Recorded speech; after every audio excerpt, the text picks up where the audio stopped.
ചേച്ചി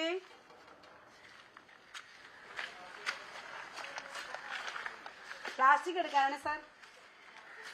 പ്ലാസ്റ്റിക് എടുക്കാൻ ഇല്ല, കുപ്പി ചില്ലുകളുണ്ട് ഈ മാസം. Dressed in a green coat over her pale pink salwar kameez, this is Dhanuja Kumari, a Harita Karma Sena member in Kerala's capital Thiruvananthapuram.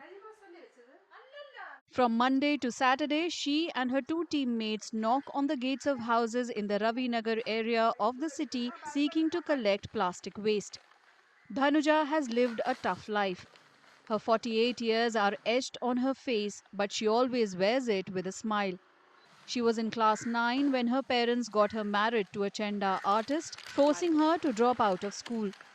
But that did not stop her from taking her story out to the world.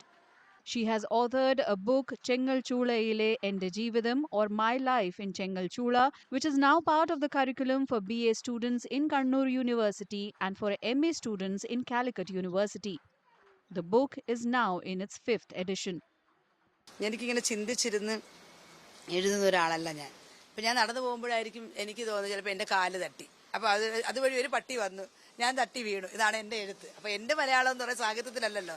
അപ്പോൾ എൻ്റെ ചുറ്റുപാടുകൾ, ഞാൻ കാണുന്ന കാഴ്ചകൾ, ഞാൻ പോകുന്ന വഴികൾ, ഞങ്ങൾ പങ്കെടുക്കുന്ന ഫംഗ്ഷനുകൾ, ഞങ്ങൾക്കുണ്ടാകുന്ന പ്രശ്നങ്ങൾ, ഞങ്ങൾക്കുണ്ടാകുന്ന സന്തോഷങ്ങൾ, ഞാൻ കാണുന്നത്, കേൾക്കുന്നത്, ഉടുക്കുന്നത്, കഴിക്കുന്നത്, എൻ്റെ ചുറ്റുപാടുകൾ. അർഹിക്കുന്ന ഒരു സ്ഥാനം 2 യൂണിവേഴ്സിറ്റികളിലൊക്കെ പഠിപ്പിക്കുന്നതെന്ന് പറയുമ്പം എൻ്റെ പേരിനേക്കാളും അത് ചെങ്കൽച്ചൂള എന്നുള്ളൊരു പേര്, അതേത് വലിയവൻ്റെ ചെറിയവൻ്റെ മക്കൾ BA-ക്കും MA-ക്കും കോഴിക്കോടും കണ്ണൂരുമാണ് എടുത്തിരിക്കുന്നത്. ഒരാളെങ്കിലും ചോദ്യോത്തരം പറ്റി എഴുതുന്നുണ്ടല്ലോ, അത് തന്നെയാണ് എൻ്റെ സ്ഥാനം. Dhanuja lives in a small tin-roofed one-room house that has no windows.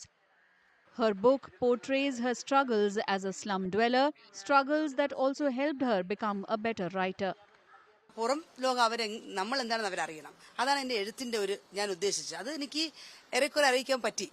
ഞങ്ങളുടെ വിഷമങ്ങൾ, ഞങ്ങളുടെ വേദന. കാരണം ചെങ്കൽച്ചൂളക്കാരുടെ മാത്രമല്ല, ഇതുപോലുള്ള കോളനികളിൽ താമസിക്കുന്നവരുടെ എല്ലാവരുടെയും അവസ്ഥ ഏകദേശം ഇതുപോലെയൊക്കെ തന്നെയാണ്.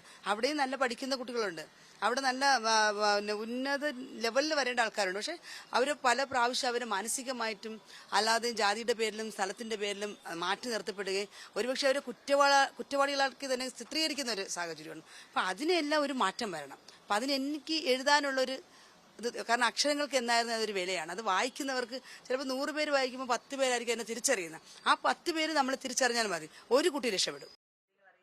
Dhanuja wrote the book at the age of 38.